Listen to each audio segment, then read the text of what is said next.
교대 심항 시 외고 가는 건 어떨까요? 교대를 심항하실 때 외고를 간다라는 건, 자, 그냥 하나 말씀드릴게요. 제가 그런 얘기 정말 많이 들었습니다. 외고를 갔을 때 심을 받고 탄력을 받으시려면 어문계열로 지원하셨을 때 심을 받고 탄력을 받는 겁니다. 왜 그러냐면 전공적합성 같은 거를 따져보더라도 외고를 지원하는 이유는 어문계열 가려고 지원하는 거 아닌가요? 원래가. 근데 뭐 사회과학도 가고 다 가는데, 원래 외고를 간다는 건 내가 어문계열의 능력을 키우겠다라고 가는 거 아닌가요? 그렇기 때문에 교대를 가는데 왜 어문계열을, 그거는 저는, 네, 그래서 외고 가는 게 어떨까? 좋습니다, 솔직히. 대신 교대를 가서 외고를 갈 때는 교대 같은 경우는 둘로 나눠져 있어요. 정성평가하는 학교가 있고 정량평가하는 학교가 있는다. 이거 몇 번째 말하냐? 이거 한번 찾아보시죠. 그런데 정성평가하고 정량평가 하잖아요. 그랬을 때 우리가 외고를 간다는 건 정량평가 학교는 가지 못한다는 거네요. 그러니까 반토막이 날아가는 거예요. 그렇기 때문에 네, 외고보다는 일반고 가서 잘 하는 것도 하나의 방법이 될 수 있다라고 생각을 저는 해요. 교대 같은 경우는. 야 하는 건가요? 자, 본동아리랑 자율동아리를 둘로 나눠놨습니다. 2022학년이 되건 자율동아리가 없어진 거는 아닙니다. 그렇기 때문에 자율동아리 같은 경우는 이제 뭐 한 줄 정도가 들어가거나 아니면은 지금도 학교에서는 자율동아리를 쓰고 있어요. 그러니까 가능하면 자율동아리는 저는 선택을 했으면 좋겠어요. 자율동아리를 잘 형성하게 되면은 자기소개서 라인을 형성하기가 되게 좋거든요. 그렇기 때문에 이게 내가 선택할 수 있는 거와 선택할 수 없는 거의 차이는 큰 겁니다. 그렇기 때문에 자율동아리를 통해서 내가 무엇인가 전문적인 지식이나 아니면 생활기록부를 통해서 뭔가 자기소개서 라인을 뽑거나 아니면 자율동아리를 통해서 나의 능력을 어필하거나 그렇게 어필할 수 있는 공간이 있는 건데 그걸 굳이 안 할 필요는 없겠죠. 그렇기 때문에 본동아리랑 자율동아리 다 하는 게 좋다라고 저는 생각을 하고요. 어떠한 국가적에서 뭐 교육부가 됐건 대학이 됐건 자율동아리를 빼겠습니다라는 그러니까 그런 발표는 없어요. 대신 비중을 조금 줄였다라고 보시면 되는데 그 비중은 얼마든지 다시 키워낼 수 있다라고 보시면 될 것 같습니다. 안녕하세요. 현재 예비고 1학년 여학생입니다. 미대 수시 가려고 합니다. 내신 대비를 하고 있는데요. 미대 수시로 가는데 국어, 영어, 사탐으로 공부를 하고 있어요. 수학을 안 하고 있는데 괜찮을까요? 자, 만일 미대 수시로 가실 거면 수학 점수가 아예 낮으시면 안 돼요. 어느 정도 기본 베이스는 깔아주셔야 돼요. 제 경험상. 그러니까 막 수학이 5, 6, 7등급 막 이렇게 뜨면 안 됩니다. 최소한 3등급 라인은 지켜주시면서 가야 돼요. 네.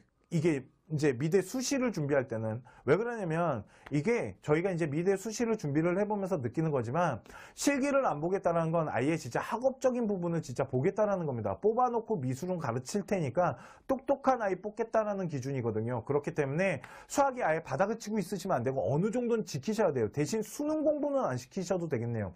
무슨 말이냐면 수능 같은 경우는 시험 범위가 없잖아요. 그렇기 때문에 우리 아이가 어느 정도의 속도에 맞춰서 나갔을 때 그 뒷부분을 또 다시 보기 위해서 돌아오는 시간들이 필요해요.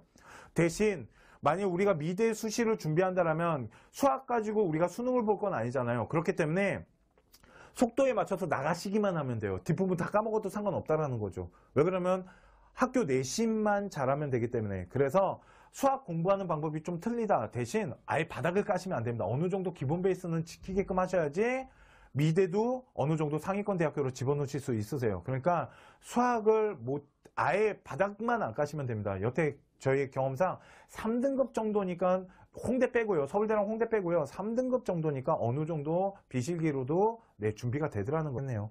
예비고 1학년이 되는데요. 2022학년 약대 생겨서 약대로 가려 합니다. 동아리가 어디 가입하면 좋을까요? 약대 같은 경우 화학 동아리 들어가시면 됩니다. 일단은 약학과 같은 경우는 원래 화학이에요. 그러다 보니까 화학 동아리랑 생명윤리 동아리 이런 것을 일단은 추천을 드리고요. 참고로 약대요. 어느 정도 수준이냐고 많이 물어보시는데 제가 생각했을 때 약대 가시려면 한의대 수준 정도 만들어 놓으셔야지 약대 합격할 수 있다라고 보시면 됩니다. 그 얘기는 되게 열심히 공부하셔야 됩니다. 예비고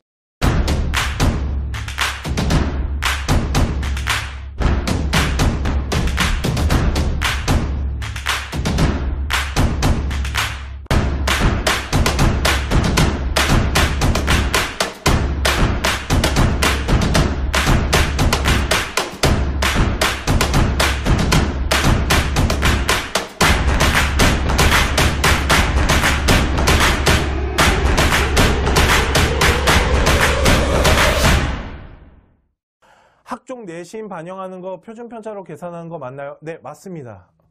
예비 소집이 가서 입시 강의 들었는데 등급만 얘기하고 주변에는 다 그래서 헷갈려요.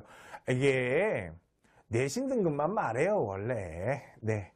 이렇게 막 편차 계산하고 이렇게 말해주는 컨설턴트 많지 않아요.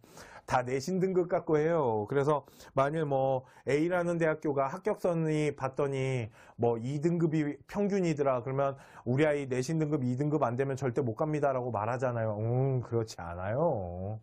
네, 꼭 그런 등급만 가는 건 아닙니다. 그렇기 때문에 그러니까 등급 갖고 하는 게 아니고요. 편차랑 이런 거 다 따져서 봅니다. 그러면 특목고 어떻게 대학 가라고요? 말씀드렸잖아요. 특목고 애들 그러면은 진짜 대학 한 명도 못 간다고. 이해 가시죠? 솔직히 뭐 그 전국자사 7, 8등급 애들 뭐 한 7등급 정도 되는 애들이 서강대 가는데 그거 어떻게 해석할 거예요, 솔직히. 때문에 올해부터 생기부에 봉사활동 실적만 기록되잖아요. 간호학과 희망하고 있는데 요양원 봉사하려고 하고 있는데 그냥 봉사하는 게 나을까요? 아니면 시간에 내신 공부할까요? 요양원 봉사하셔야죠. 자, 그릭 요거트님, 자 보세요. 봉사활동 시간만 들어간다고 그래갖고 봉사활동을 안 한다는 건 말이 안 됩니다.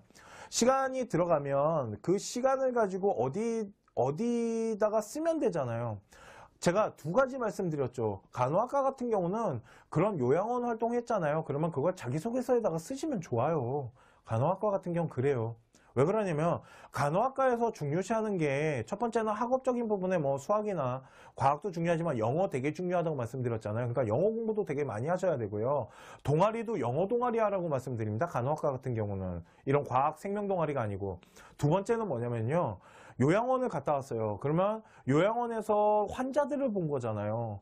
그분들을 위해서 내가 어떠한 이제 봉사의 의미보다는 간호사를 언급할 필요는 없겠지만 누군가를 도와줘야 되는 나만의 어떠한 인성적인 부분들 이런 것들을 자소서에다가 쓸 수도 있을 거고 걷다가 제가 말씀드렸죠. 이제 자소서에 그거 못 쓰, 그러니까 생기부에 그거 못 쓰면 행동 특성사항 있잖아요. 행동 발달 특성사항 그거 맨 뒤에다가 담임이 써주는 거 있잖아요. 거기에다가 쓰시면 되잖아요. 담임 잘 꼬셔갖고 제가 요양원 갔다 온 얘기 요양원에서 제가 어떠한 인성적인 부분을 배웠는데요. 그거 행특에다 좀 써주시면 안 되냐고 하면 쓰면 되죠. 쓸 때는 있어요. 왜? 그러니까 많이 갈 필요는 없어요. 솔직히 봉사 실적만 기록돼서 이 시간이 많을 필요는 없기 때문에 그래도 1년에 한 뭐 3번에서 4번 정도는 다녀와야 되지 않을까요?